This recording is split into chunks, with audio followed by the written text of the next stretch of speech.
Every day I wake up, wake your ass up. The Breakfast Club. Y'all finished or y'all done? Yep, it's the world's most dangerous morning show, The Breakfast Club. Charlamagne the God, Jess Hilarious, DJ Envy. Envy had to step out, but LL Cool Bay, Loren LoRosa is here, and we got some special guests, man. Big Stunna for Vegas, big Monaleo. What's happening? How y'all feeling out there? Hey, it's Monaleo. Monaleo. Thank Okay, you. I'm sorry. Monaleo. I'm retarded. Monaleo, good morning. But I love your music. Thank you. By the way, I can't pronounce the title of it either. I call it You Ain't Black. What's it called? I'll take that. But I did study what it was though. Solarian is I'm saying it right. Solani. It's a new way to describe Black American. Black America. Okay. Exactly. So it's like an interpretation of like Black culture, Black history, and it relates to like descendants of slaves specifically. I love it. So that's what the term represents. Yeah. Go. I want to say congratulations on the wedding. Thank you. The tying the knot, the baby, the family, everything. Congratulations, King. I appreciate it. Yeah, and congratulations to you too, beautiful. All pink wedding. Yep. You agreed to it, huh? Yeah. You said, man, happy wife, happy life. You did. I ain't suggest it. You didn't suggest it? Yeah, but Okay. I He agreed to it. Okay, so that's obviously your favorite color. Yes. It's always accented in all your videos I see. Everything. Like you love it's the it. only color that I wear. Okay, how did you get him, your husband, to I was agree to trying that? to tell him, I was like, we can compromise if you want to do red. She ain't have to do all that though. We can do pink. We can do It's her day, you maroon. feel me? I was with it. Right, Yeah. right. She ain't had to do all that. You just love, but you love her so much. You like shit. I'ma just that's give my her dog. Yeah. what she want. Oh, I best love friend. that. What made you finally want to settle down, Stunna? We been settled down. Mhm. It's just like we put it on the internet just last month. But we been together like 4 years for sure. Oh, dope. Yeah, my first year meeting her though was like kind of when I was taking a break, falling back from like the limelight or whatever. Mhm. And anything I was going through, she she like helped me get through whatever. You feel me? Mm-hmm. Everything like a homeboy would. Yeah. I ain't never experienced that from no female. You knew she was the one immediately? Like did you? Yeah, easily. Like God told you, like, man, Easily. if you don't lock this one down. Easily. Got that black woman behind you. I know that's right. Yeah. How did you know he was the one? Yeah. He was just. She was already a fan of me. That's right. Don't do that. He kept it so humble, like she didn't have to ask it was her day. Boom, she was a fan of me. Yeah. That didn't mean that I knew he was the one. I just felt like he was just as intentional as I was, and I really appreciated that. And he took good care of me the same way I wanted to take care of him. So I feel like we were on the same page at the same time. I love that. What was the beauty of keeping everything off the internet? Like, what did? It was on the internet. It's just like they chose to bite down when they did. We Yeah. been popping out though. Yeah. Like, we been, you feel me? But it's good just protecting something that's personal to us. It's something that we care about and we love. So it was like protecting our relationship was super important.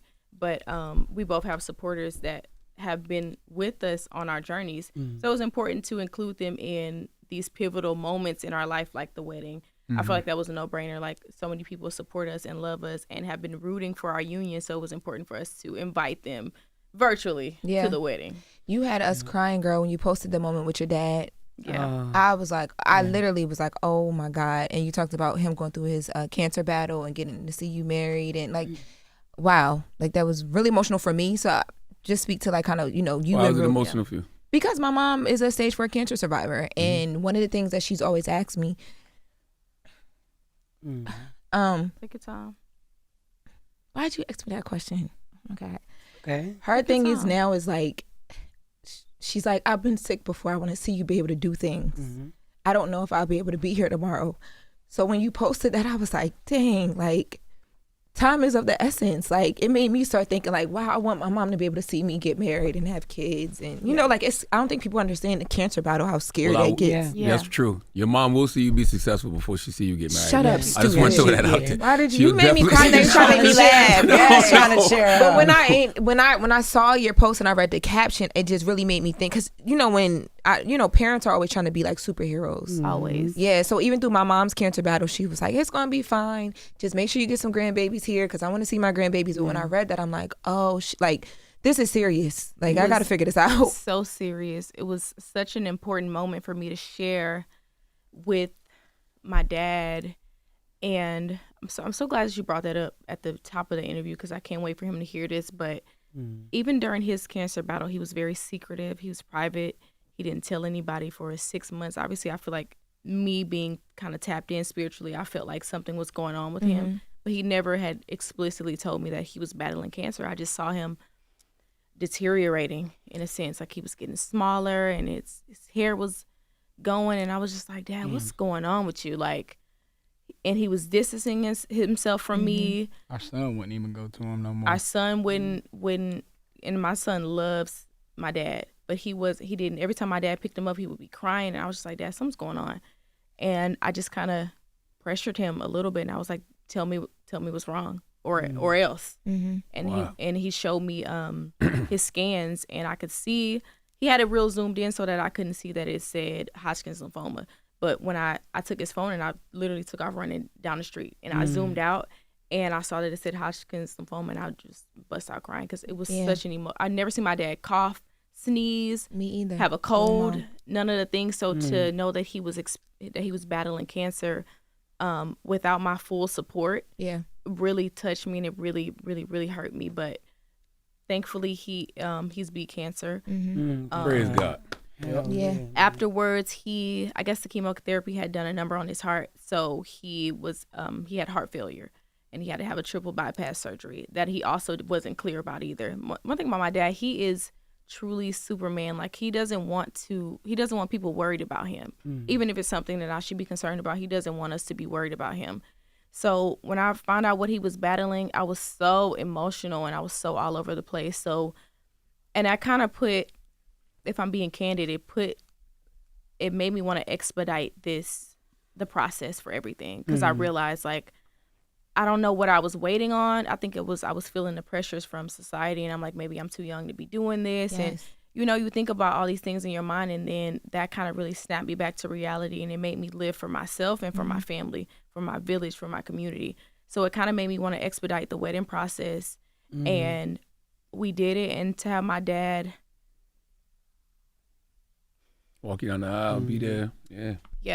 walk me down the aisle was a dream. Why do y'all think the older adults feel like keeping that from the kids is the right thing to do? Like, why fight a battle like that alone? It's scary. It's like a nightmare. Yeah, I don't think he knew. I think he wanted to keep hope. Yeah. But he was diagnosed at stage 3, stage 3-4. So I think he was optimistic, but I truly think he didn't know. And I think he wanted me to, focus on, stay on tour and stuff. my tour and my career. He didn't want me to leave and abandon what I was doing, because he knew I would have done that. Nothing's more important to me than my family. You have a song on your mixtape, Diary of an OG. Yeah. And when even that song too, I was thinking about it. So you're the oldest girl. I'm the oldest girl. Yes, and you talk about the responsibility of being the oldest girl in your family and not being able to think about yourself. And that made me think about your relationship with your dad and everything you went through as well while having a career. Because another thing too, I think why the older people hide it is because they know, drop of a dime, you're not on tour no more. You're not dropping songs. I'm not doing nothing. Your focus is broken. I'm not complying with anything career related. I would have dropped everything to be at his side every single day. Every chemotherapy appointment, I would have been cooking him meals every day. So to a degree, I'm grateful that he was selfless in those moments and allowed me to continue following what it is that I'm passionate about, because he knows I wouldn't have pursued it. I wouldn't even be here. I would have taken I wouldn't have recorded any music, videos, photo shoot. Nothing would have mattered to me other than making sure that he was okay. So I think now that time has passed, I feel like maybe he did make the right decision. Initially, I was upset because I was like, Dad, I want to be there for you. This is a really scary time in your life. And he didn't tell anybody, not my siblings, not his mom. He didn't tell anybody other than his wife. So it was just them two. And she had just lost her mom. So it was really difficult for them to manage at the time. So I'm glad, Charlamagne, that you talk about therapy as much as you do, because he's in therapy now. And we're getting back to a place of trusting each other and loving each other and supporting each other. And I feel like the wedding was just a way to extend olive branches to everybody in our village and our community. So I'm glad that he was there. It's incredible how God works because, you know, that one situation which could be deemed as negative led to all of this positive. You know, it said it made you press the gas on your career, it made y'all get married. And I'm going to tell you something. When I look at y'all, man, forget the look. When I'm sitting next to y'all, I can feel the energy. Yeah. The family. Like y'all, y'all are a unit. Like it's something like y'all are supposed to be together. Like even looking at Stunna, I'm like, I think of Proverbs 18:22, man. When a man find a good wife, man, you know, he gain a different favor from the Lord. Like I even see something different in your spirit. Oh yeah, I do too. I already know though, cause I'm deeply involved too, like how she is spiritually. So I already know. And when we saw you get emotional, right? What were your thoughts? I was Like just at your wedding? damn. Yeah. I was like looking at gangsters in the crowd crying, you feel me? I was looking at my mama, my dad that I just met, feel me? Her grandma, cause even her family and me alone. Like after the wedding, it's like both our families family now, but like before, I was already like this with her dad, grandma, grandpa, Nice. great grandpa, all of them. So I was just like getting ready for her to walk out, you feel me? And that's what it was. Like, cause I was crying before she walked out, but when she did, I was just like, damn. It's like, shit. You said I've been through a lot of stuff, you feel me? And I don't like get on the internet to make it public. I don't really do nothing but deal with it, you feel me, on my own too. So it was just like all that shit out the window now. Yeah. Like this what I'm walking into. When she was walking down, it was just like I'll let everything go that she want me to let go. Stuff that I'll be mad about 1 month and be fine with it the next. Like I'll just let it go because this all that matter. You said your father you had just met? Yeah, I just Talk met about that my dad experience, on Father's Day. What? No cap. I met him on Father's Day. We my wife got me to do a DNA ancestry kit. Ancestry kit, yeah. We was doing that. As we getting ready for the wedding, I'm like, boom. I probably ain't talked to my grandma, my mom in like 10 years. Ain't hugged her, nothing. Family too, like uncles and aunts. But it always been me and my mom. Like my siblings had their dad, so they'll go live with them if we anything, gotta go to a shelter, whatever. You feel me? It's me and my mom. So I'm like telling my wife, like, damn, I want my family to be at the wedding. Like I want my mama to be there with her mama, my aunt, my uncle. Like that's how I grew up, around family, whatever. I'm doing it. We doing the ancestry kit probably a month before we go sit down with my family. I'm like, I'm about to sit my mama and my grandparents down, my uncles, aunts, all that. Long story short, that was like not meant to happen. And that same day, I was just like, damn, it ain't gonna never be like what it's supposed to be with my family again. It was like 5 o'clock in the morning. We was in North Carolina because that's where we was meeting up with everybody. My wife woke me up like, man, babe, I'm finding your cousins right now. Like on my dad's side, the ancestry kit had hit like that Results night, came back. or that day. The results came back the day that I tried to sit my mama down with her mom, brother, and sister, and it went left. Then we found a few cousins. They was telling me, you look like this guy, you look like this guy, you look like this guy. You feel me? We went on a month trying to find my dad, and then on Father's Day, we got I hired a genealogist to interpret the ancestry DNA results. And it took her about 6 weeks to give us the full report. And then when she sent the full report back, she said that, you know, his dad could be one of these 3 people, and there were 3 brothers. And so we kind of went down the line, and I called. She had numbers listed and emails. I reached out to everybody. Only person that I was able to contact was his grandmother.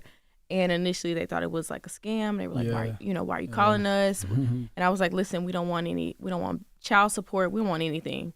We are well off people. We just want to mend the relationship between him and who we believe is his dad. And so we kind of went through the 3 different options, his 2 uncles and his dad. And then we called his uncle option. We called the first option. And the genealogist had him listed as the first option because he was the closest in age to his mom. So we initially thought that it was his uncle. So we FaceTime them. They didn't all the way look alike, but they had some sort of similarity. So we were like, hey, you know, we just trying to figure this out. And he was like, hey, I don't think it's me, but it might be my brother because I think he looks more like my brother. And then we FaceTime. We ended up FaceTime with him later on Father's Day. And when they was all at my grandma's house. when there was all at his grandmother's house, and him and his dad, they looked just alike, and the synergy was there immediately. Wow. And we flew out the next day. His dad is from Detroit. We flew out the next day. We met his dad. We met the rest of his family, and his dad was his siblings. He found out he had a brother and a sister that he didn't know about. Wow. So this has been almost 30 years that he didn't know his dad. So for them to be able to reconnect right before the wedding so it was a lot of emotions going on. For sure. When people see the clip, they think it's like, oh, he just up there tore up about his wife. And I think that to a degree he was emotional, but there were so many different things going on. There were so many different reasons for us to be happy crying that day. So How whole has that made you feel, Stunna? I don't know yet. I don't know yet. I don't know yet. That's honest. That's honest. Wow. The conversations with you and your dad, are they like what you dreamed of, or did you want, like, were you nervous with this whole process? Nah, I don't think so. Okay. I feel like, I think there were a little bit of nerves. yeah. But I'm just like a difficult person to deal with, so I don't know. I mean, like, as far as nothing like against my dad though, but I just don't. I don't know. I don't know how it made me feel. Sometimes he gonna see this and be like, damn. Sometimes he call, and I might not even know like what we should talk about, so I might not answer. Yeah. Feel me? And I call her dad though immediately. Yeah. Like, whatever. As soon as we leave out of here, I'm gonna call him probably, like, or he gonna call me. We talk. It's like we got the relationship that I was like looking for a long time, because I was in there with him when she was at work. I was going to chemotherapy. I'll be whatever I need. He gonna pick up. He gonna drop whatever I ask him to drop for me right then and there. So he kind of like filled the void before my dad could come in and like fill it. But it was just good also to meet my dad and see like we look alike. My son look like him. You feel me? We walk alike. I met my grandma. I got a sister my age. You feel me? But you learn a lot about yourself though, because you could be dealing with physical health issues, mental health issues, and not even know where. But your dad might have been dealing with it. So you learn a lot about yourself when you connect those dots. I think it was a nerve-wracking experience too. Like, just for me trying to facilitate, I was really nervous because I didn't know how his dad would receive him and receive the situation as a whole. I was just hoping that he wanted to connect as badly as Stunna wanted to connect. That was my main goal, I guess, in my mind, because you never really know how people will receive things. Some people will be like, oh no, I'm not dealing with this. It's too much. But I think it's been difficult for both of them to process it, and his dad as well. Like, how do you really process having a son and not knowing that you had a son for almost 30 years? That was my next question. Did he not And then he's know? an artist, but he was telling us too, he was like, I've seen him before. I know his music. He was able to tell us some of the songs that he did that he really liked. So it was just like, I could tell he was stunned. he had no clue. He had no idea though, because if you look him up, he's from, you will see that he's from North Carolina. Yeah. His dad had never been to North Carolina. He had met his mom in Atlanta, and they were young. Things happened. They moved apart.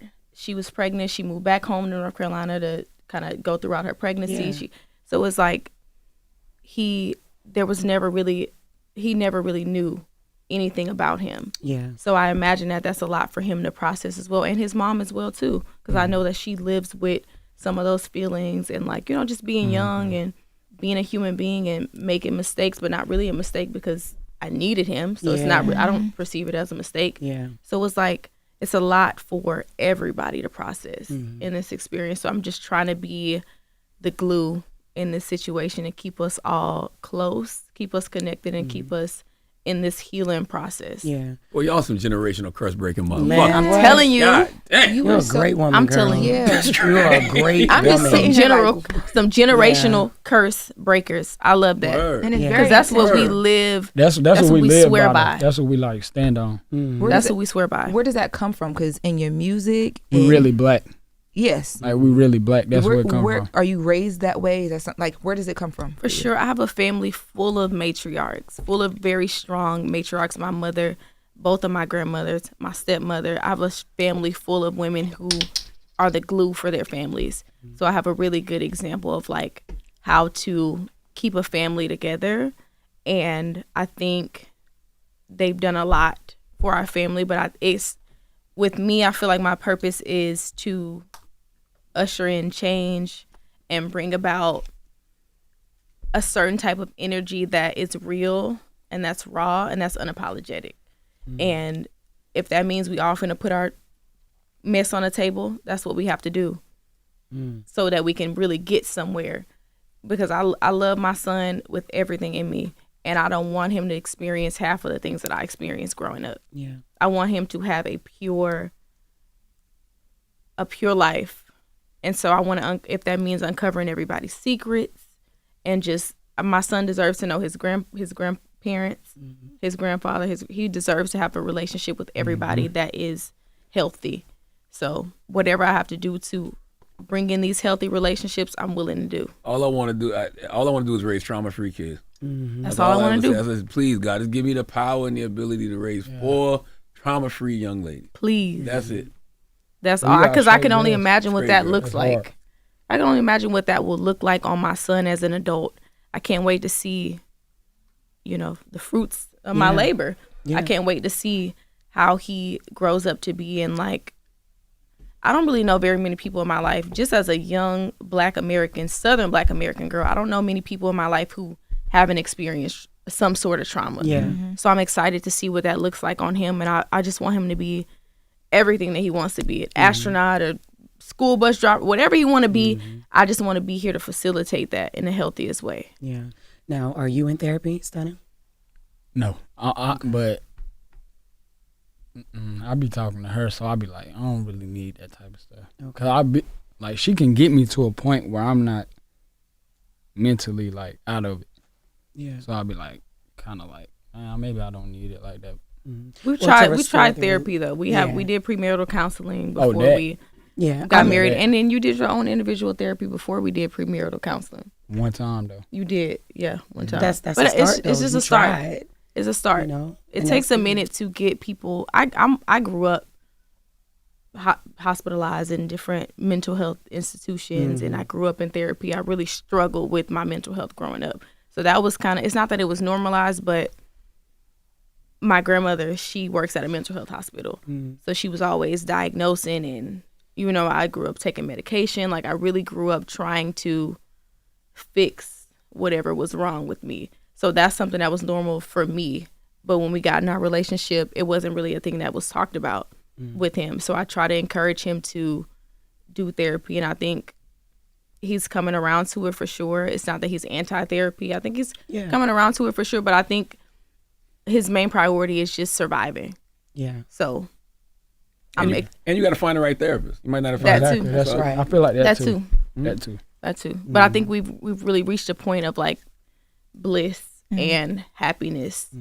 Currently, we're really in a really happy space. Yeah. But I know therapy is preventative, so it's not necessarily reactive. I don't feel like something has to happen and then you go to therapy. I think you should be in therapy, period, just to process what it is that you've experienced in your life. But we're slowly but surely we're coming around to it. But I'm really proud of him for the man that he's become. Yeah. His sobriety journey. There's so many things that people don't know. Why you come in here and bring me the big bottle of Hennessy then? No, not sobriety from liquor. We're talking about I hard drugs. don't We're talking about perks. I don't take perks. Feel me? I don't sip syrup. I used to do that every day before I ate. Real talk. And not saying that on no making it cool. Yeah. Because even when I was doing that, I don't think I was making it cool. I think I was doing therapy. Yeah. And when I met her, I kind of found out that damn, that's all that was. Because self-medicating. I started going to the gym. I wouldn't pick up a perk, a bottle of nothing. Even now, I don't like to drink unless I'm with her.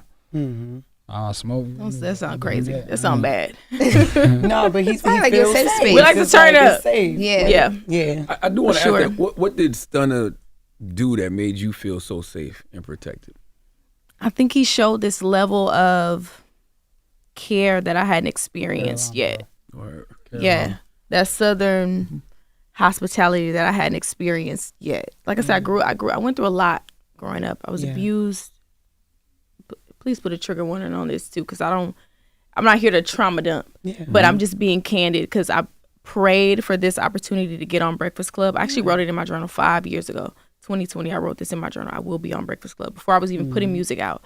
So I'm just making sure that I do my due diligence to my younger self, because I told myself I was going to be here, and I'm here, and I want to seize this opportunity to be candid and clear and concise. I went through a lot growing up. So, and I feel like there was a lot of neglect, and that's not to shame anyone or shame my parents, but they were young and they were learning. And my experience is my experience. And what happened to me, and I can't erase that. So I want to be clear about that too, because sometimes I feel like when you talk about certain things, especially in the Black community, it's like what happens in the house stays in the house. Yeah. And I want to free myself from those experiences as I grow into this woman that I'm becoming. I experienced some things, some abuse, things happened to me that should have never happened to me. So when I met him and I didn't feel taken advantage of, I felt celebrated, I felt appreciated, and I felt valued. Yeah. So that made me feel like this is where I belong. This is where I should be. And his family, they were receptive. We went through our things, but they reminded me a lot of my family. So we had so many similarities that we shared, and I was just like, this feels like home for me. Yeah. Damn. Since we having this conversation, is it true that you attempted suicide in the 4th grade? I did.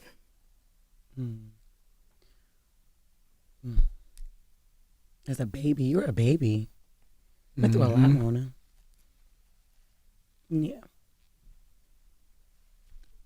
There's more she done been through. I go down the list myself. She done fought. I do that. She done been through a lot. She done been through a lot. I was a baby. That was another thing that when I got around, she wasn't like trauma dumping on me, but it was like she'd be telling me stuff, and I'd be like, man, I was just with you. It's 4, 5 niggas over there. Yeah. Like in North Carolina, we could see a bum getting beat a woman, and we gonna go do something to the man or taking advantage of. You feel me? I'm not. But I'm saying like, that's what made me be like, man. Nah, not even that. I just wanted to protect her myself. I just wanted to show her like, I swear to God, that shit won't happen again. Like, Yeah. you won't have to do that. You won't have to do this. Won't nobody come looking for you. Won't nobody put none of that. It will ever happen again. Yeah, he was very protective. But yeah, that I don't know. Well, I guess I was experiencing a lot as a kid that I really couldn't process. And I knew it didn't feel good. I didn't know exactly what was happening, but I knew it was like, this feels wrong to me. And I really struggled with my self-worth, my self-confidence. And I was just like, why am I here? And I was feeling like that very young. 4th grade, I that's true. That was my earliest. Well, 3rd grade is when those feelings started, and then 4th grade is when I like started like, okay, let me figure out what I can do to not be here anymore. So it started in 4th grade, and then it progressed through middle school, through high school. But I'm so grateful that I don't feel that way anymore. I think residually, those feelings, they kind of come up because it was so much of my life.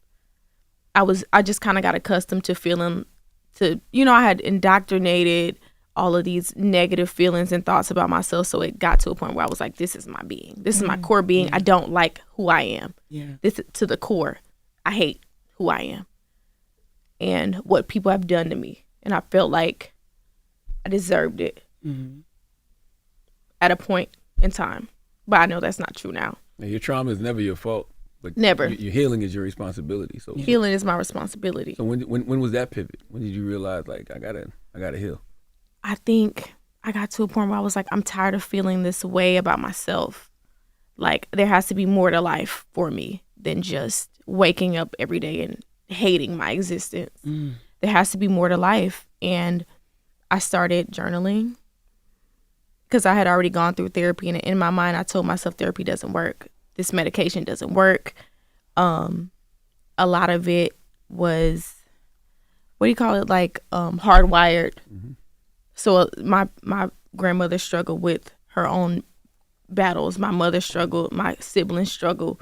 It's kind of like I don't want to say it's hereditary, but maybe it is. It is. Yeah. Maybe it's hereditary. So it was like, it got to a point where I was like, I can't do this anymore. Like, I see everybody enjoying their life. I'm ready to enjoy my life. Right. I'm ready to experience it in a lens that isn't coming from this trauma. Like, I want to see what life really has for me. And I started journaling. I started making music in that process and really venting my frustrations and just kind of journaling via rap. Yeah. And it started off as rap. I never thought I was going to be a rapper, but it started off with rap because I was in that angry phase of my healing. I was just mad at the world, mad at everybody for letting me down, mad at my parents, mad at people who did things to me, just mad at everybody. It was everybody's fault. So rap was like my first real outlet because I was able to vent these frustrations in a very aggressive way. Yeah. And it still helps me though to this day. Like I still will make a real aggressive record, but I feel like it's helping me come to a calmer place in the weirdest way. It's like this weird juxtaposition. I'll make the most aggressive song and then I'm like, all right, I'm good. I'm chilling for the rest. I could chill now. Yeah. Yeah. Now, you said your grandmother, she worked in a mental institution. Yep. So, and you said she even had her own mental issues as well. Do you think there was some correlation between where she was working, or do you think that was before I think she grew up deeply rooted for her too? I think it's just generational. Yeah. These generational curses. Her mother had her at 14. Oh yeah. My great grandmother, and my great grandmother is still alive to this day. Thank God. Yeah. She was here during the wedding. She had her at 14, so God knows what she experienced. Got you. And you have had these conversations with her? I've had these conversations with everybody. I'm one of them people, we gonna talk. Yeah. I'm gonna talk with my whole family because I want to get down to the bottom of why do we act this way? Yeah. What's happening? Like what has made us behave this way? And then she did her part, but I feel like she kind of ran to a degree. Like she left her hometown, she went to college, and she really put a lot of effort into her studies, and she's a workaholic to this day. Yeah. She refuses to retire. Yeah. And she's had 2 strokes. She refuses to retire because I notice it's her way of coping with everything that it is that she deals with, the pressures and the stresses of being a matriarch. And then I feel like that trickled down to my mom. And my mom struggled with her own battles growing up and even as an adult. And I feel like as an adult, her having me, I caught a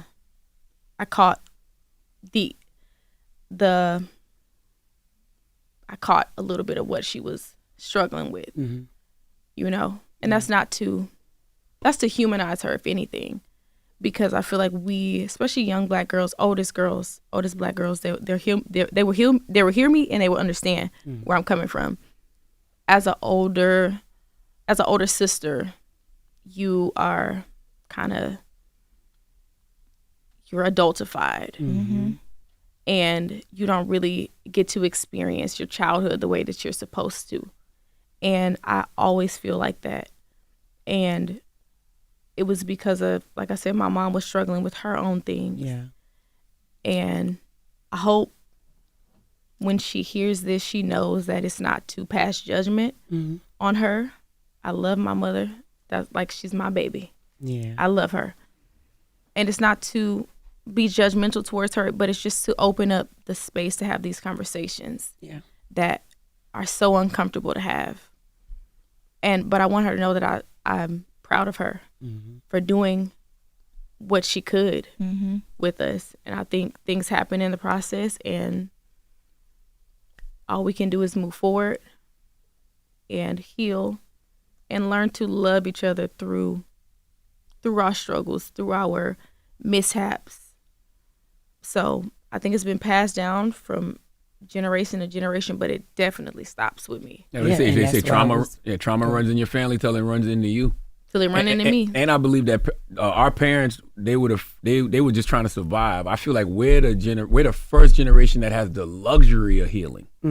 Like, you know, they didn't have the resources and that we got now. We weren't even talking about those anxiety and depression and PTSD back then. No. And these resources are readily available to us, and they're promoted almost. I feel like I've seen a rise in people promoting taking care of your mental health, and I love that. And I also have my own organization, Stay One More Day, where I promote people healing and focusing on staying another day until you get to a point where you're happy to be here. Well, you're definitely supposed to be here. Thank you. It was God's plan for you not to take your life in the 4th grade at 8 years old. You are a baby, you know, so I'm glad that you are here. And then you're breaking generational curses. So when you got pregnant, what was that like? Because now you're a mother, you know, and you replay things in your mind like, oh my God, I grew up this way. Yeah. I'm not going to allow my son or my daughter, because you didn't know what you were having at that time. Didn't know. To deal with But I this kind or of to knew go to through. a degree, because I had a dream. One thing about me, I'm a dreamer. And I feel like these spirits, they come to me in these dreams. My friends, I had a dream of my homegirl who passed away. Her name is Zaven. She told me in a dream that I was pregnant and that I was having a boy the month that I conceived my son. So I feel like I kind of knew. And she told me that one too. Like, I told him that too. like a regular dream. Like, baby, Zaven came in my dream last night, told me we having a boy. Yeah. So y'all planned baby boy. Well, yeah, we did. Okay. Because we had candidly speaking, we had a miscarriage at first. Sorry. About 9 months before then. And that also, and I talk about this a lot too. And also, it's like I talk about a lot of shit. I'm not trying to be the spokesperson for anything either. I want to make that very clear. I'm Just telling your life. I'm just Story. detailing my experiences. So I don't want it to. Which is going to help. It's gonna help. So many people. It's gonna help because you don't realize how many people go through these things until you meet somebody who's ready to talk about it. And I'm ready to talk about it. Yeah. There was a lot of I had been told that I had these cysts. And then I got multiple different evaluations. They were like, oh yeah, you have a cyst. It's 5 centimeters, 6 centimeters. It needs to be removed immediately. And then other doctors were like, oh, I don't see any cysts. So it was just like, it was so much going on at the time. So when I found out that I was pregnant with my son, I was very protective over that process. And I didn't even announce that I was pregnant until I was 8 months. Yeah. And then when we had him, we had a home birth Amazing. We had it in our kitchen, and my grandmother was there. My mother was there. Both my grandmothers, actually. His mom was there. His sisters. My brother was there. His brothers. My dad was there. It was and it was a very strange experience because it was such a vulnerable experience for me. Yeah. But again, it was one of those things that was like, I feel called to do this. Because my mother and my grandmother, my mother had all C-sections with all her kids. They told her she would never be able to deliver naturally or like vaginally. They told her she would never be able to do that. And that's a lie too, by the way, it's a lie. They told my wife that for our second daughter, and we had our next two vaginally. They told me the same thing. They told me the same thing. Wow. Literally told me the same thing. And then my grandmother, she almost died having my mom. She only has one child, which is my mom, and she almost died having her, so she never had any other kids. Yeah. So it was important for me to heal that trauma for the matriarchs in my family and show them that, because when I first told them, they were like, what are you thinking about? Like, you finna have the baby at home?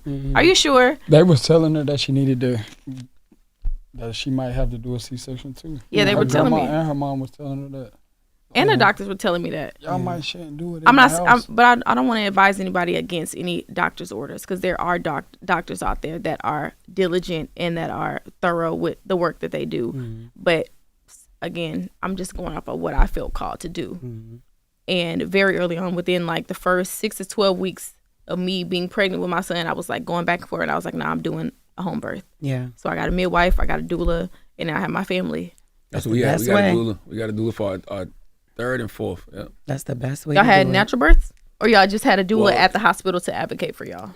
My wife had a natural birth, not because she wanted to, on the third one. It was happening so fast. Yeah, there was something going on with the hospital where it was. She always gets mad because I tell the story wrong, but it was something they couldn't get the epidurals or something like that. So she ended up having it natural. But we just decided to get a doula for the third and fourth just because it's so hard when black women go to the hospital. Like, you can't play with that shit. The way the black maternal death rate is. Exactly. So after the C-section. So that was all that was on my mind. So I wanted to take care of myself. Yeah. So now you got your music. Yep. And then you turn your pain into a beautiful, Oh, y'all got something in common. Didn't you study mortuary science? I did. Okay. And Jess was a mortuary. She worked. Who did that? It makes sense. First of all, wait, you studied mortuary science? Girl, I went for one semester yesterday, and I couldn't do it. You didn't like it? Was too much. It was too much. The whole embalming, and then limbs still move. If you do too much, how was you in there doing all that? She cut somebody and they jump. Yeah, girl, they fart. That will happen. Like all they that. scream. Yes. They let out these noises. Yeah, they let out noises. Are not That is it. Yeah, like, the nerves are like settling basically. Yeah. So they jerk and they move and they. Imagine all you of come to the that. funeral home and it's just. And then And it's imagine somebody in having your there AirPods on and you working and you chilling and you go on break and you got your back turned and then you see out the your And somebody peripheral sitting up. that it's a little, and then he like That can happen. You seen a dead body sit up? No, right? I did not see it. I've heard when I was in mortuary school, they told us that was a possibility. Yes, but I never seen that personally. But I have seen like bodies jerk and move Yes. and make these noises and these liquids will come out. Like Right. I've seen the whole thing. And so you actually went through the whole thing. I didn't graduate Okay. because I started rapping Okay. midway through, and then I was like, all right, bet I'm doing this one. Yeah. I Doing didn't this graduate because I got scared. So I understand that. I was I gonna didn't know ask you was you. in school. I thought it was just you was working at a mortuary. first of all, no. I went to school. But you have to internship during your school. By the time Right. you graduate, you have to have been You done, just went and got a job. or else you 'cause can't graduate. just You have to needed figure it finish out. your internship. So Right. you do it while you're in school. right. Okay. To get your hours for To get your hours. Yeah, Got you. You Yeah. going back, ain't you, bro? yeah. I was going to Yeah, I ask am. you because you start with life after death, and then and then who did the body? I was like, what is her thing with like life after death? Literally, Right. like it's kind of all centered around it, and it's very like churchy, Baptist churchy. It is, like, you're exactly. singing. I'm like, it feels like a funeral at first, and then it goes into a whole different world of things. Exactly. You Life sang in the after church choir death. too, though, I right? did. I did. So culturally, I feel like this project for me, culturally, who did the body? You know, when black people go to a funeral, we're Yeah. like, if the body looked good or bad, where I was like, who did the body? Yes.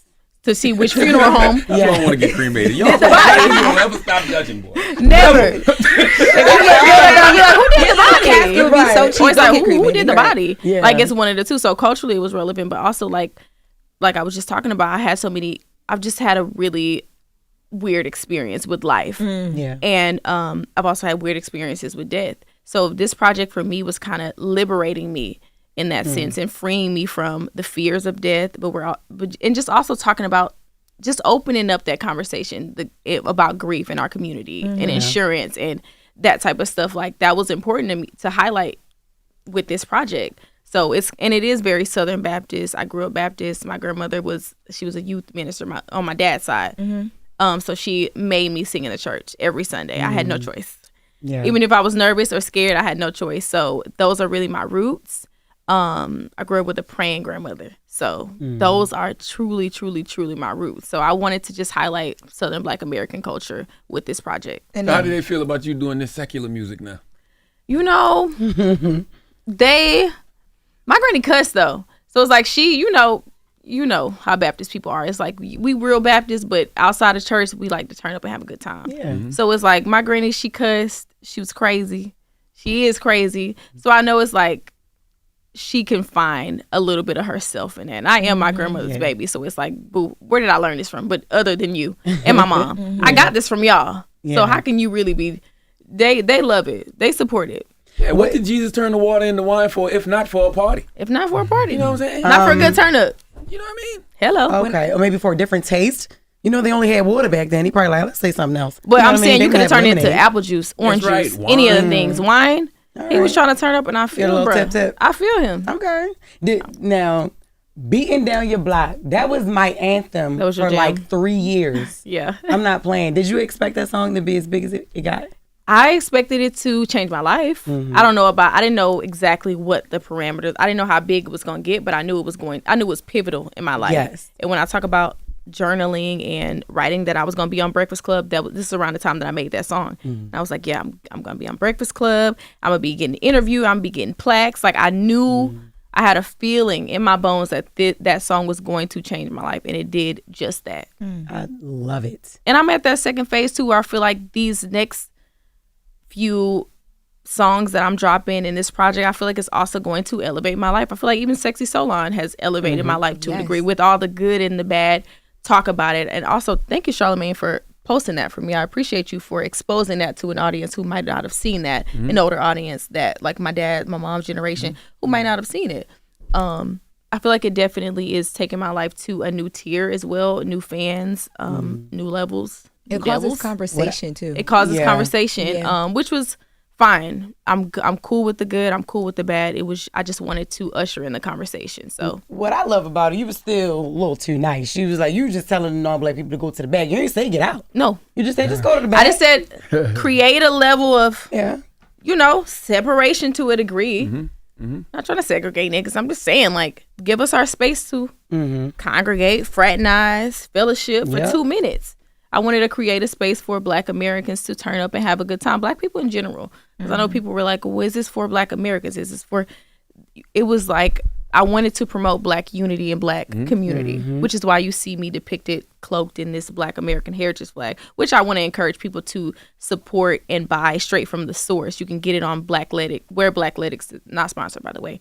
Not sponsored at all. I just want to, I saw people were buying the flag, and you can kind of buy these dupes from like Amazon and different like Chinese vendors, and I want to encourage people to shop straight from the source, which is where Blackletic's, he collaborated, his name is Rodney, he collaborated with Joy, who is the daughter of Melvin Charles, who was a co-creator of the Black American Heritage flag. Oh, wow. So, and I had a talk with her earlier this week, a couple weeks ago, because I wanted to make sure that I had the origin story of the Black American Heritage flag correct, which was basically, they created it in 1967 to basically acknowledge Black Americans for their contributions to America.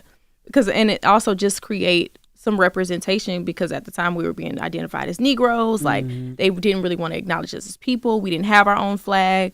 We were kind of like, they were paying us dust. And so they created this flag so that we can fly it and represent the Black American culture and our contributions to this country. So, and a lot of people at the time didn't really resonate with the American flag either. So it was like, we had something of our own. So you see me cloaked in the Black American Heritage flag in the video, but then you also see the flags behind me, the ethnic flags behind me stitched together, Nigerian flags, and you know, and I wanted to make sure, what was important to me was, like I said, to promote Black unity and Black community, because under the umbrella of white supremacy and racism, we are all Black here in this country, and cops pull us over, they're not asking you, hey, are you Jamaican? That's a fact. Where you from? That's a fact. They're not asking that. You just Black. So I wanted to detail these shared experiences across the diaspora. And I know it has upset a couple of people, which I can understand to a degree, because I feel like Black Americans, we want so badly to be represented, and we want something of our own, because we feel like people have taken from our culture. And I understand that to a degree, and still do. So I understand the frustration about incorporating the other flags, but I'm just here to detail what I was trying to depict, and that was Black unity and Black community. And I'm not trying to divide the diaspora. That will never be my intentions. Unfortunately, that's just not what I'm trying to do. I'm here to bring us together. I knew you had something when I went to go search the song that morning on YouTube, and all I saw was reaction videos of people upset. Yeah. Oh yeah, they was mad. He literally did that in here. Like, I was They like, was mad. damn, is this? I was like, is this real? They this mad already? I'm like, when this song came out, it was only 6 days ago. Exactly, they were mad. I expected white people to be mad. I really don't give a damn what white people think about me. I expected for them to be mad. I got that. That made sense to me, because white people, here's the thing with white people. And it's not that I'm saying that all white people are bad, right? You know, they be saying, I got a Black best friend. My best friend is white. Yeah. You know? Yeah. There you go. Just taking a page out of their book. So it's not that I'm saying white people are bad, but I think... She wasn't in the video. She wouldn't have been. She was there. She was in the back. She had to sit in the back. She had every other video. She's in every video. Latino. Somebody said that to me this morning. They was like, she got a Latino best friend. Oh like, my God, just because she tatted. I promise you, somebody said that to me. She's so misunderstood. Shout out to KT. That's my best friend. Okay. Yeah. But it's like, I feel like white people, what they need to understand is that they've been conditioned a certain type of way under this, because I feel like racism is a fundamental issue, and they've been conditioned to this certain type of teaching in a certain type of way, subconsciously. So I feel like consciously it needs to be called out, and it needs to be unlearned. That's my only thing that I want to make clear. It's not that I'm saying all white people are bad. So they were mad. I didn't give a damn about that. I didn't care. And they were like, well, what if white people made a song like this? White people have done worse. Let's be clear. They've done way worse in real life. And there is a song, actually. I saw it the other day. There was a song. Oh, the one about lynching? Exactly. Exactly. So it's like, what the hell are we talking about? Yeah. What are we talking about? But yeah, I expected them to be mad, but I didn't expect for so many people in my community to be upset. Yeah. And then I kind of like did my homework, and I'm like, well, what is it that is upsetting people? And I got down to the root of it, and I'm like, all right, I see what's happening here. I can't do all this. Right. This is too much. All I'm gonna say is what I wanted to clearly articulate, and that was, like I said, Black community, Black love, Black unity, and detail these, like I said, shared experiences across the diaspora that we can't control. Our grandmothers are very similar. Yeah. So I wanted to detail that. Sometimes you just got to tell people it's a Black thing you wouldn't understand. Yeah. You wouldn't get it. It ain't for it. You don't need an explanation. That's It don't fun. need no explanation. And it should be gate kept. Yeah, I think a lot of our culture absolutely. should be kept close to us because, you know, white people, they keep whatever they want to keep close to them is kept very close to them. Yeah. There's a lot of shit that's kept away from us. And I feel like we should have the same pride and integrity about our culture. And it's not about being exclusionary. It's just showcasing a level of pride and reverence and respect for what's been put in place historically. You are 24 years old. You are so, like, just intelligent, Thank brilliant, you. educating. You're Thank informative. Y'all sound like white people. What? Y'all sound like white people. Who sound like white people? Y'all sound like white people saying that. Right? They You do. sound like white people. What are you talking about? Because I'm giving another young Black woman some. Sometimes I'll be like, damn. That don't mean she white though. That means she's just an intelligent Black woman. Yeah. Like, You don't want to Why put you say damn that? white people into this. Wait, why you Don't- say that? What? What make you say that? Why we sound like white people? They sound like white people. Yeah, I don't like that. no. I said Stunna said that she be sounding like white people using big words and stuff. I'm talking about, you just used a couple words that I didn't even know you was finna Like that use. don't mean you white. That just means she's intelligent. No. Before Stunna said that, he can say whatever he want to say about his wife. Because you looked at her Baldy. and You you said said- because you looked we at you know saying why white. you know why because you looked at her and you said, "Wow, you're 24 years old and you sound so intelligent." I wondered. No, I didn't. No, I didn't. You did say that, I Jess. said said she you're sounds so very intelligent. intellectual, No, and I it's like, didn't. of course how you- I Why said- wouldn't she be intelligent? I think did it's not a- say she said, please. I did not say she sound so intelligent. I said you're 24 years old. You are so intelligent. You're informative. You're educating. You're like, It's affirmation. I did not say that. I don't think she means it that the of way, her. but I don't think she means it. I the get way what that you mean, I think though. she's She's talking young, and about with all age that thing. she's gone and that could be black through. or white. Yeah. Age. She's talking about age and the maturity level when speaking to her. That's and the what It reminded me of a comprehension. story somebody told me the other day when Little John was on The Apprentice, and Donald Trump used to say, "Come look at Little John talk. Y'all got to hear John. He's so intelligent Oh my God. because he got the dreads Right. and the gold grill. Mm-hmm. You know what I mean? I don't think she meant it like that. I get what you're if this, saying. if it was coming but- from I would be like, what you mean by that? But I understand exactly what you mean. Cause I think like just, especially with the rhetoric, with the shit that's being pushed on us right now, I think I get what you mean. Like to bring light to these subjects and, you know, Yeah. explain some of these topics that we don't really talk about in our generation. Yeah, we don't talk about it. We don't hear about it from young people enough. You know, like For that sure. history lesson you just gave us on that flag. You know what I mean? That you intentionally put in your video. Yeah. That's, you know what I'm saying? Like all of that. And then everything that you've been through, you could have went a whole nother way. You could have, you know what I'm saying? Like, Yeah, for sure. like I grew up that's- around people, and it's so crazy to see the difference in how trauma has affected us. And I don't fault anybody for the path that they chose because you really never, I feel blessed.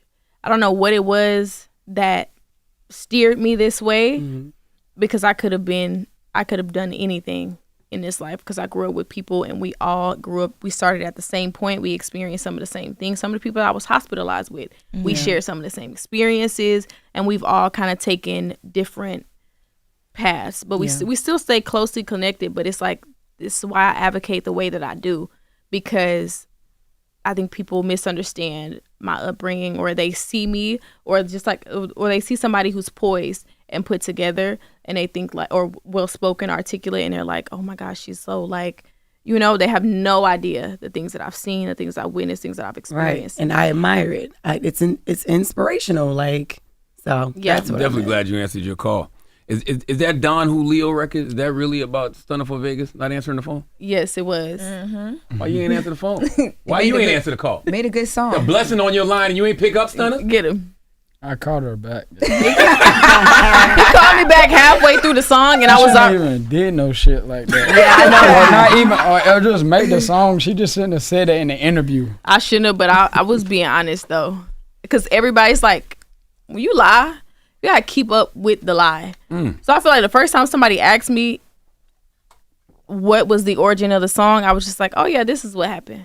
because it was just like the most readily available answer that I had, which was the truth. Maybe I probably shouldn't have said that, but it was true. I mean, he called me back halfway through the song, but I was already knee deep. I was like, oh no, I was vibing. I was loving the song. I knew it was a hit. There was no point for her to be. I shouldn't have said What that. was you doing? Why you answer? He was shooting a video. Oh, well, I mean, it happens. Every now and then it might happen, you know. She said she's looking at you to decide that was his story. He better stick to it. No, I was really shooting a video. I was calling him and I was like, why is he not? I don't be doing no sucker shit, bro. That's why I don't even like when like a normal person walk up to us and joke about that song. I'll be ready to be like, bro, I'll slap the shit out of you. Right. I should have said that. Hopefully it's not nobody with me. For little brother to be like, bro, we'll slap the shit out of you. You feel me? For real, I don't even play like with her. Like, his bros is crazy. My best friend sent me that song. This is how my best friend sent me that song and was like, this is you. Y'all are spirit animals. And I was like, What's your sign? I'm a Sag, Scorpio cusp. Okay. Yeah. When your birthday? November 22nd. Oh, fire. My granny's birthday, November 23rd. Oh, so she's fun, but she's fun. Yeah. She crazy. How did the link up with Lizzo happen? So she's from Houston. So she reached out to me. She was like, hey, you know, I gotta, do you have anything you want me to get on? And I didn't have anything at the time. And I was like, I'm recording this week. I'm recording all week. If I find something, I'll send it to you. And I sent it to her. She sent it right back. Lizzo was same so day. Dope.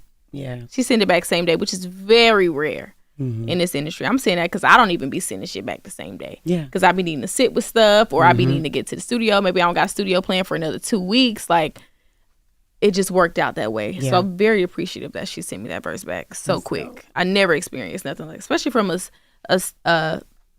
star like Lizzo, like somebody who is so accomplished like her. I would have thought that she would have gave me the runaround, but she was really adamant about doing the song because she was kind of like, she's entering this rap phase, and I'm just happy to facilitate. Yeah, that's dope. Is it true you and DaBaby back good, right?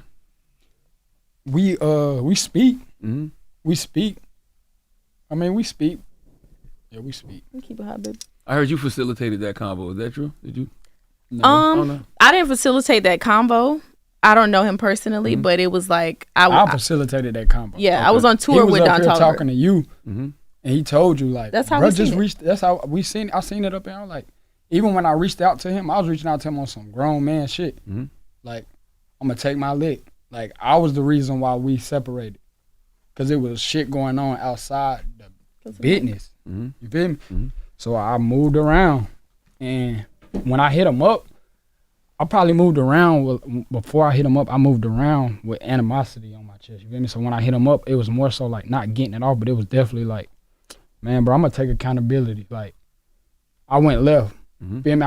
I should have came and spoke to you about certain shit. You feel me? Whoop, whoop, whoop. But it was nothing like, man, bro, you feel me? Like, I want to get back to that. Like, this is the only duo I'm worried about. You feel me? So like, when I reaching out to him on some real shit, it's like, boy, I really do miss my brother. You feel me? That's all it was. It wasn't nothing. It wasn't about I needed a song. I'm trying to get back to right there with none of that. Like, I miss my brother. You feel me? We done been through enough. Like, it wasn't just straight music shit. Where I'm like, man, how the hell Shaw didn't hit me up yet? Yeah. You feel me? But we did end up speaking when we was on tour. That's how it kind of happened, because I was on tour with my wife. She was on tour with Don Toliver. I was playing around. I got into a wreck on Don Toliver bike and messed up, fractured every bone in my face and stuff like that. And then when Leo posted about it, basically letting it be known that I'm straight, probably a day later, he reached out to me, responding back to the DM that he told y'all about. Feel me? So I had hit him before. You feel me? Before he came up here and told y'all, and he still didn't even reach back. Whatever he said, he told y'all, oh yeah, it's good, woo woo. But even then, I know, bro. I really know him. So I'm like, shit. However, when I sent the message to him, I'm like, however he react, I'm not tripping, because I'm taking accountability for even letting this shit get this distant. You feel me? Cause I moved around without saying anything. I moved around without saying oh, this going on, or somebody saying this, somebody telling, ooh. I just moved around. But even then, cause I ain't got nothing against bro. Love him to death. I look at it when I moved around, I was like, that's what I was supposed to do. On God, that's what I was supposed to do, bro. Because that's just what I was supposed to do. What was the issue though? Because it's not like you didn't have your own identity, even being with DaBaby. Like people knew who Stunna 4 was, and you was on your own trajectory. You didn't feel like that? Yeah, that's what it felt like though. Mm-hmm. It might not have been that. Mm-hmm. That's what it felt like though, and that ain't got nothing to do with him. You feel me? We was, bruh. It was just that shit happened too quick that I can really say this is my career. Like, I can say it happened so quick that it was probably too much for everybody, and not just me. But at first, I used to look at it like, man, that shit was just too much for me, bro. Like, before that, I was in a 2-bedroom apartment that was getting shot up. Mm-hmm. My mom was at that, like 7 niggas in there, my sisters in there, still going to school every day, whatever. Like, I look at it like it was just too much for everybody, from me, bruh, Interscope, and everybody. You feel me? Mm-hmm. You feel me? Cause I did my part. Like, I ain't never end up how any of my peers ended up, that we was doing the same thing on and off Instagram. We was doing the same exact thing. I ain't end up like nobody else. I ain't never get one of my close partners indicted. You feel me? Killed. None. I felt like only thing I did wrong was just fuck off money. Cause I'm a genuine guy at heart already with anybody I come across, like the bus driver, the janitor, the president. Everybody got like no big U's, no, you feel me? Whatever. So I'm like, man, it was just too much, bro. It was just too much for everybody. Like, cause it, like I say, it can feel or it can even look like something to y'all. But over here, it's something totally different. Like, I was really surviving my whole time over there. Not even just with $1 Billion Baby, like with Interscope being our help. I was surviving. I wasn't thriving. You feel me? I wasn't top of the line like everybody thought it would. Bro was top of the line for sure. For me, I was like surviving. I was trying to get through there. I'm paying lawyer fees. I'm doing like everything that artists do around my age, like thinking that we grown already, or like, oh yeah, I'm a man, like I'm out here, you feel me? So like I can say, yeah, it felt like that, or it even looked like that, but now I'm 29 years old and I can look back on shit, wake up every day with my wife, breakfast, lunch, dinner, feel me? Wake up with my son, go to the studio when I want to. Like, I see this shit for what it really is. So I know when a nigga get on that bit talking about like, man, I gotta take this risk for the family, gotta get away from that. That shit be cap. That shit be total cap. Cause I know, like, even now, I'm bigger than I was before, bro. I just was like streaming music and it was dropping so much. I was dropping it through a company or whatever, versus like now that's what I'm getting back to doing, but my music is better than it's ever been. I'm really like genuinely happy. I really feel like, I was talking to Young Thug the other day. He was like, how'd you for real, bro? How'd you for real? I said, I'm better than I ever been. Like, I ain't just saying that to you either. I'm better than I ever been before I got some money, when I got some money. Like, everything, bro, I look at it like a lesson and not a loss. So I just say it was just too much for everybody, but it was supposed to happen. It put me in position to be here today, feel me? It put me in position to learn, like, about a lot of stuff that a lot of guys can't come in that bit with the biggest rapper at the time. Like, I'm coming through here with DaBaby, so I'm gonna meet Drake, I'm gonna meet Gucci, I'm gonna meet every rapper. I'm gonna watch this rapper do lame shit that I used to look up to. I'm gonna see all of it, feel me? And then when I finally get to that moment with myself where I'm like, man, why I ain't text this nigga back? Or why I unfollow this nigga? Or what am I doing? Like, this ain't me. I get to break down all that shit that I seen from everything, and then I just tell myself, like, it was supposed to happen like that. Versus before my wife came around too, I was definitely telling myself, I bet I'm about to move to Houston. I'm about to run up some paper, you feel me? I'm about to take a break from North Carolina before I go to jail or do something wrong. Feel me? I'm about to move to Houston, I'm about to And then when I meet her, I damn near start telling myself, like, I did my first On the Radar.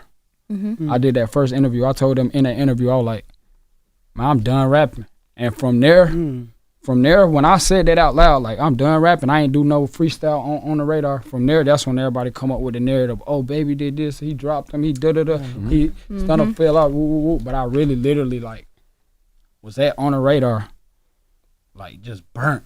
You can go look at the interview right now, like, look at my face, and you can tell, like, bro, that nigga did not want to do this. Like, I was sober in that interview, but I was just like, man, this shit, like, everything about it is not what I expected. Like, feel me? But just the industry in general. At the time. But like I say, all that's supposed to happen, bro. Like, I was supposed to watch the industry go through the ups and downs that it went through as an industry alone. Because I used to look at it like, is it me going through the ups and downs? Mm-hmm. And I know I'm a good dude. Like, but I'm watching fuck niggas go straight ups every time. Mm-hmm. So I'm like, is it me? But I'm also watching, like, as a year go by, another year go by, I'm like, it's really the industry. Because you can see, I don't want to use no names, but you know, shit, like, the day me and Leo got married, our name was beside whoever y'all wanted to say it was. But a week before that, the narrative was that maybe I fell off, or maybe whatever it was. Maybe I'm around my wife because of what she got going on, whatever it was, you feel me? They had every narrative that they wanted to put out there until we just, like I say, put it on the internet. Like, this is the narrative. Like, or people seeing me cry and shit like that. I thought, like, in reality, I'm not tripping about that shit. Or when my wife said me we gonna do the ceremony, because I'm like, shit, you supposed to cry. I cry for a nigga that died, gang. You think I'm not about to cry for my wife? Damn right. You feel me? Damn right. Yes. You feel me? Like, I feel the same way about, like, they be like, oh, a nigga, you tender. I'll be like, I'm right, I am. I'm gonna be the first one to tell you straight up, I am. Like, and even if she wouldn't do that, but it don't matter. I'm tender. You feel me? Because the same way you play with my homeboy, I know how I'm gonna react. How you think I'm gonna react? You play with my son, mama. Absolutely. Word up. Feel me? And also because of the trauma we've been through, we don't expect tears of joy. Nah, in fact, Like, you're supposed to shed tears of joy at your wedding. bro, I was crying for like 10 minutes in the shower before I put my suit on. My homeboys out there getting ready. I'm just in that bitch trying to clean up, like, so I don't go out there looking toe up. Yeah. I'm like, this shit really going on today. That's what I was telling myself in the shower. Yeah. For sure, that was like probably the biggest thing I ever did, or the like biggest moment in my life other than my son. Like, no tour, no show, no big check could amount to that day for sure. I agree. Shit. Congratulations. Yeah. Proverbs I 18:22, man. He who finds a wife finds a good thing and obtains favor from the Lord. I really, really admire y'all. What y'all got, y'all. Thank you. Palace, the empire y'all building. Yes. How y'all raising y'all little boy. Appreciate that. How you're breaking generational curses. How it's going to get easier and easier with time with your dad if you just keep on. You know, like Mona said, it's hard for you and it's also hard for him, but I know it'll get right, you know. So Yeah. Yeah, let's, Sure. Happy With for time. y'all. let's end this because she giving you that look like she want to go make another one, man. look at each other. They definitely did, you know. Yes. But no, Who Did the Body comes out this Friday. This Friday. 17. Yeah, this 17. Friday. Burr. And look at them. Look at them. Look at us. Nah, man. You see that people stamp? Yeah. I'm so proud of us. Look at us. That Yeah. people stamp, man. Yeah. The People J&B. magazine stamp. Yeah. I love This it. shit Keep this shit being going on. generational curse breakers, man. That's the best work that y'all can do. Not being afraid to come out here and tell y'all stories and just being this amazing example of black love, man. Salute to y'all. That's right. Thank you so much. Yeah, Absolutely. congratulations, Thank y'all. y'all. Yes. Thank y'all for having us. It's Stunna from problem. Vegas. It's Monaleo. It's the Breakfast Club. Mona Yeah. Leo. It's not Monaleo. Monaleo? Mona Yeah. Leo. You know Mona what's Leo. crazy? You sound white. Exactly. don't. Sound white. Oh, she hurt. Monaleo Go is to the the back, Breakfast Club. nigga. Bye. Every day I wake up, wake your ass up. The Breakfast Club. Y'all finished or y'all done?